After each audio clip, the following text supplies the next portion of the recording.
ഇന്നിവിടെ വന്നത് പുതിയകാവ് മാവേലിക്കരയുള്ള ദീപം ലോ അക്കാഡമിയുടെ LLB എൻട്രൻസ് സ്റ്റുഡൻസിന് ആവശ്യമായിട്ടുള്ള കുറച്ച് ക്വസ്റ്റ്യൻസുമായിട്ടാണ് നമ്മൾ ഇന്നത്തെ വീഡിയോയിൽ ഡിസ്കസ് ചെയ്യുന്നൊരു ടോപ്പിക് എന്ന് പറഞ്ഞാൽ പമ്പാ നദിയെക്കുറിച്ചും അതുപോലെ ചാലിയാറിനെക്കുറിച്ചും മറ്റു നദികളെക്കുറിച്ചുള്ള കുറച്ച് ക്വസ്റ്റ്യൻസുമാണ് നമ്മൾ ഇന്നത്തെ വീഡിയോയിൽ ഡിസ്കസ് ചെയ്യുന്നത്. നമുക്ക് ക്വസ്റ്റ്യനിലേക്ക് കടക്കാം. നമ്മൾ പമ്പാ നദിയെക്കുറിച്ച് പറയുകയാണ്. കേരളത്തിലെ നദികളിൽ വെച്ച് നീളത്തിൽ 3-ാം സ്ഥാനമാണ് ആർക്കുള്ളത്? പമ്പാ നദിക്കുള്ളത്. കേരളത്തിലെ നദികളിൽ വെച്ച് നീളത്തിൽ 3-ാം സ്ഥാനം ആർക്ക്? പമ്പാ നദി. കേട്ടോ, ഓർത്ത് വെച്ചോളുക. Third longest river of Kerala, answer Pamba. Third longest river of Kerala, answer Pamba. അതുപോലെ പമ്പയുടെ നീളത്തിലാണ് 176 kilometre. Length of river Pamba, answer 176 kilometre. 176 kilometre.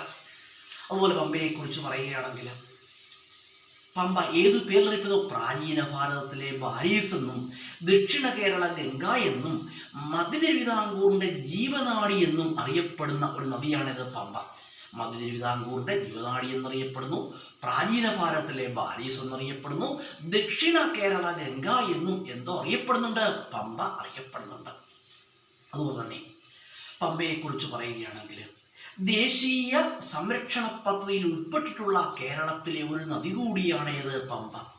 The river Pampa included the national protection scheme. ദേശീയ സംരക്ഷണ പദ്ധതിയിൽ ഉൾപ്പെട്ടിട്ടുള്ള ഒരു നദിയാണിത് പമ്പ. അത് പമ്പയെക്കുറിച്ച് പറയുകയാണെങ്കിൽ ശബരിമലയും ആറന്മുള പാർത്ഥസാരഥി ക്ഷേത്രവും ശ്രീ ചക്കുളത്തുകാവ് തുടങ്ങിയ ക്ഷേത്രങ്ങൾ ഏത് നദിയുടെ തീരത്താണെന്ന് ചോദിച്ചാൽ ആൻസർ എന്താണ്? പമ്പയാണ്. Sabarimala temple, Aranmula Sri Parthasarathy temple, Sri Chakkulathukavu temple, these are located on the bank of river Pamba. അതുപോലെ പമ്പയെ കുറിച്ച് പറയുകയാണെങ്കിൽ Champakulam Vallamkali, Champakulam boat race at Pamba river. Champakulam Vallamkali എവിടെയാണ്? പമ്പാ നദിയിലാണ്. Champakulam boat race at river Pamba. അതുപോലെ തന്നെ ആറന്മുള ഉത്രട്ടാതി വള്ളംകളി, ആറന്മുള ഉത്രട്ടാതി വള്ളംകളി എവിടെ നടക്കുന്നു? ആറന്മുള ഉത്രട്ടാതി വള്ളംകളി നടക്കുന്ന എവിടെയാണ്? ആറന്മുള ഉത്രട്ടാതി വള്ളംകളി നടക്കുന്ന എവിടെയാണ്? പമ്പാ നദി. Aranmula Uthrattathi boat race at river Pamba. Pamba നദിയിലാണ് ആറന്മുള ഉത്രട്ടാതി വള്ളംകളി നടക്കുന്നത്. അതുപോലെ പറയുകയാണെങ്കിൽ പമ്പയെ കുറിച്ച് പറയുകയാണെങ്കിൽ പമ്പയുടെ പോഷക നദി ഏതാണ്? അച്ചൻകോവിലാറ്. പമ്പയുടെ പോഷക നദിയാണ് Achankovilar. Main tributary of river Pamba, answer Achankovilar. അതുപോലെ പമ്പയെ കുറിച്ച് പറയുകയാണെങ്കിൽ പമ്പ എവിടെ പതിക്കുന്നു? നമുക്ക് എല്ലാവർക്കും അറിയാം. പമ്പ പതിക്കുന്ന എവിടെയാണ്? പമ്പ പതിക്കുന്നത് എവിടെയാണ്? ആലപ്പുഴ ജില്ലയിലെ കുട്ടനാട്ടിൽ വെച്ച്. എവിടെ പതിക്കുന്നു? വേമ്പനാട്ട് കായലിൽ പതിക്കുന്നു. പമ്പ ഫാൾസ് ഇൻടു വേമ്പനാട്ടിലേക്ക്. പമ്പ എവിടെ പതിക്കുന്നു? വേമ്പനാട്ടിലേക്ക് പതിക്കുന്നു. കേട്ടോ, ഓർമ്മിച്ചോളുക. അതുപോലെ പമ്പയെ കുറിച്ച് നമ്മൾ പറഞ്ഞു. ഇനി നമ്മൾ ചാലിയാറിനെ കുറിച്ച് പറയുകയാണ്. ചാലിയാറ് വലിപ്പത്തിൽ 4-ാം സ്ഥാനം അർഹിക്കുന്ന, അല്ലെങ്കിൽ നീളത്തിൽ 4-ാം സ്ഥാനം അർഹിക്കുന്ന കേരളത്തിലെ ഒരു നദിയാണിത്. ഏത്? ചാലിയാറ്. അതുപോലെ പമ്പയെ കുറിച്ച് പറഞ്ഞപ്പോൾ പമ്പയുടെ ഉത്ഭവം എവിടെയാണെന്ന് അറിയാമോ? പമ്പയുടെ ഉത്ഭവം എവിടെയാണ്? പീരുവെട്ടിലെ Pulichimala. River Pamba is originating Pulichimala. ഓർത്ത് വെച്ചോളാം കേട്ടോ. ഇനി നമ്മൾ ചാലിയാറിനെ കുറിച്ച് പറയുകയാണ്. ചാലിയാറെന്ന് പറഞ്ഞു വലിപ്പത്തിൽ 4-ാം സ്ഥാനം അർഹിക്കുന്ന നദിയാണേത്, അല്ലെങ്കിൽ നീളത്തിൽ 4-ാം സ്ഥാനം അർഹിക്കുന്ന കേരളത്തിലെ ഒരു നദിയാണേത് Chaliyar. Fourth longest river of Kerala, answer എന്താണ്? Fourth longest river of Kerala, answer Chaliyar. Fourth longest river of Kerala, answer Chaliyar. അതുപോലെ ചാലിയാറിനെ കുറിച്ച് പറയുകയാണെങ്കിൽ ചാലിയാറിന്റെ നീളം, ലെന്ത് ഓഫ് ചാലിയാർ 169 കിലോമീറ്റർ, അല്ലെങ്കിൽ 169 കിലോമീറ്റർ. അതുപോലെ ചാലിയാറിനെ കുറിച്ച് പറയുകയാണെങ്കിൽ ചാലിയാർ ഏതു പേരിലറിയപ്പെടുന്നു? ചാലിയാർ ഒരു പേരിലറിയപ്പെടുന്നുണ്ട്. ഇതുമല്ല, ബേപ്പൂർ പുഴ എന്നറിയപ്പെടുന്നു. River Chaliyar is known as Beypore puzha. River Chaliyar is known as Beypore puzha. Beypore പുഴ എന്നറിയപ്പെടുന്നത് ചാലിയാർ. അതുപോലെ തന്നെ പറയുകയാണെങ്കിൽ ചാലിയാറിന്റെ തീരത്ത് എന്ത് കണ്ടുവരുന്നു? സ്വർണ്ണ നിക്ഷേപം കണ്ടുവരുന്നു. ചെറിയ രീതിയിൽ സ്വർണ്ണ നിക്ഷേപം ഇവിടെ കണ്ടുവരുന്നുണ്ട്. ചാലിയാറിന്റെ തീരത്ത് കണ്ടുവരുന്നുണ്ട് കേട്ടോ. Gold deposit are seen on the bank of river Chaliyar. ചാലിയാറിന്റെ തീരത്തായിട്ട് എന്ത് കാണപ്പെടുന്നു? ആ സ്വർണ്ണ നിക്ഷേപം കണ്ടുവരുന്നു. അതുപോലെ കോഴിക്കോട് ജില്ലയിലെ ഒരു പ്രധാനപ്പെട്ട നദി കൂടിയാണേത്. കോഴിക്കോട് ജില്ലയിലെ ഒരു പ്രധാനപ്പെട്ട നദി കൂടിയാണേത് Chaliyar. Main river of Kozhikode district. Answer എന്താണ്? Chaliyar. Main river of Kozhikode district. Answer ചാലിയാറാണ്. ബ്രിട്ടീഷുകാർ പണ്ട് കാലത്ത് തടി കടത്തുന്നതിനായിട്ട് ഉപയോഗിച്ചിരുന്ന ഒരു നദി കൂടിയാണിത് ചാലിയാർ. ചാലിയാർ എവിടെ പതിക്കുന്നു? Chaliyar falls into Arabian sea. Chaliyar falls into Arabian sea. Chaliyar പതിക്കുന്ന എവിടെയാണ്? അറബിക്കടലിലാണ്. ഇനി നമ്മൾ കുറച്ച് ക്വസ്റ്റ്യൻസ് പറയുകയാണ്. ഇപ്പൊ കേരളത്തിൽ ഏറ്റവും കൂടുതൽ മലിനീകരണം ഉള്ള നദി, കേരളത്തിൽ ഏറ്റവും കൂടുതൽ മലിനീകരിക്കപ്പെട്ടിരുന്ന നദി ഏതായിരുന്നു? ചാലിയാറാണ്. Most polluted river of Kerala. Answer എന്താണ്? Chaliyar. Most polluted river of Kerala. Answer Chaliyar. പക്ഷെ ഇപ്പോൾ അതിലേക്ക് ഒരുപാട് മാറ്റങ്ങളൊക്കെ വന്നിട്ടുണ്ട്. സർക്കാർ ഒരുപാട് നിയന്ത്രണങ്ങളൊക്കെ വരുത്തിയതിനെ തുടർന്ന് ഒരുപാട് മാറ്റങ്ങളൊക്കെ വന്നിട്ടുണ്ട് കേട്ടോ. അതുപോലെ least polluted river of Kerala ഏതാണ്? Least polluted river of Kerala. കേരളത്തിൽ ഏറ്റവും മലിനീകരണം കുറഞ്ഞ നദി ഏതാണ്? കുന്തിപ്പുഴയാണ്. ഏതാണ്? കുന്തിപ്പുഴയാണ്. ഒരു കുന്തിപ്പുഴയെ കുറിച്ച് പറയുകയാണെങ്കിൽ നമുക്കറിയാം, വളരെ പ്രധാനപ്പെട്ട ഒരു ക്വസ്റ്റ്യനാണ്. സൈലന്റ് വാലിയിലൂടെ ഒഴുകുന്ന നദി ഏതാണ്? കുന്തിപ്പുഴയാണ്. The river flowing through Silent Valley. Answer Kunthipuzha. River flowing through Silent Valley. Answer കുന്തിപ്പുഴയാണ്. അതുപോലെ കോട്ടയം ഏതു നദിയുടെ തീരത്താണ്? കോട്ടയം മീനച്ചിൽ ആറിന്റെ തീരത്താണ്. Kottayam located on the bank of Meenachil river. Kottayam located on the bank of Meenachil river. Meenachil ആറിന്റെ തീരത്താണ്. അതുപോലെ പറയുകയാണ്, കോട്ടയം ജില്ലയിലെ ഏറ്റവും നീളം കൂടി നദി ഏതാണെന്ന് അറിയാമോ? മൂവാറ്റുപുഴയാണ് കേട്ടോ.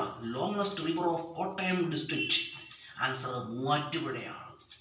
തിരുവനന്തപുരം ഏതു നദിയുടെ തീരത്താണ്? ഏത് നദിയാണെന്ന് അറിയാമോ? തിരുവനന്തപുരം ഏത് നദിയുടെ തീരത്താണ്? നമുക്ക് തെറ്റിപ്പോകും. തിരുവനന്തപുരം ഏത് നദിയുടെ തീരത്താണെന്ന് ചോദിച്ച നദി ഏതാണ്?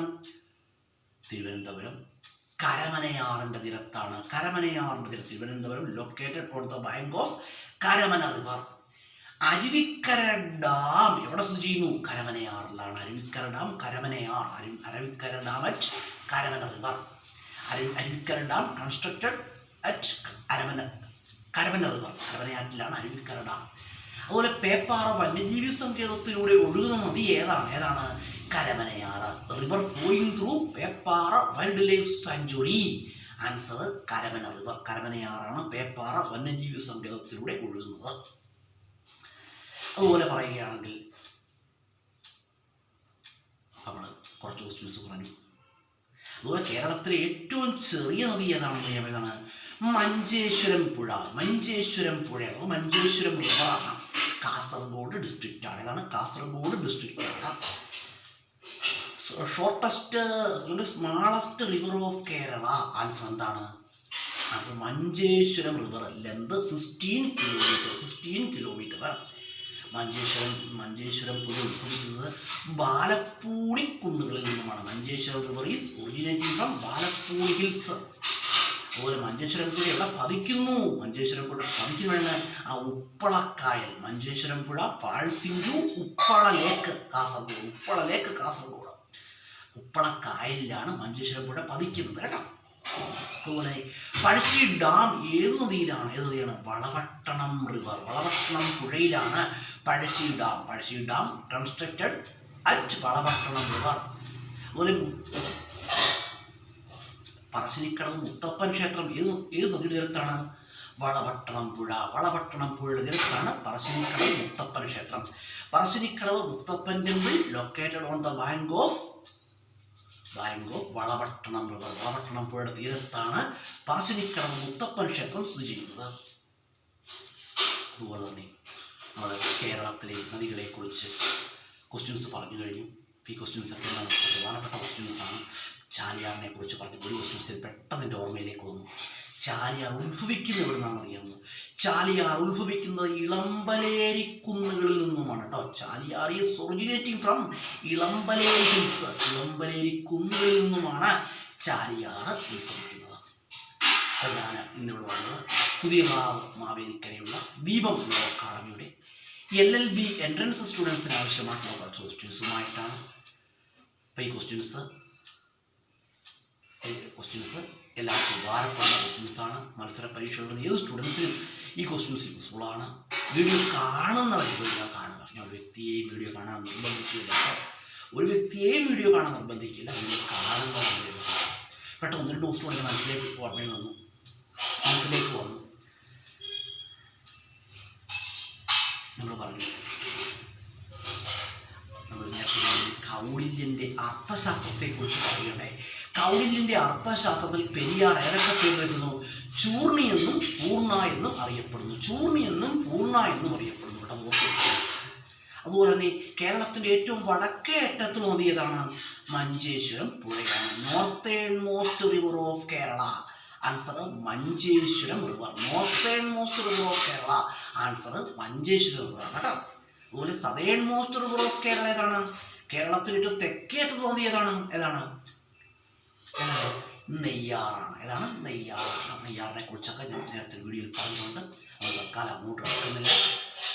അപ്പം തൽക്കാലം നിർത്തുവാണ്. വീഡിയോ കാണുന്നവരെന്ത് ചെയ്യുക? തുടർച്ചയായിട്ട് കാണുക.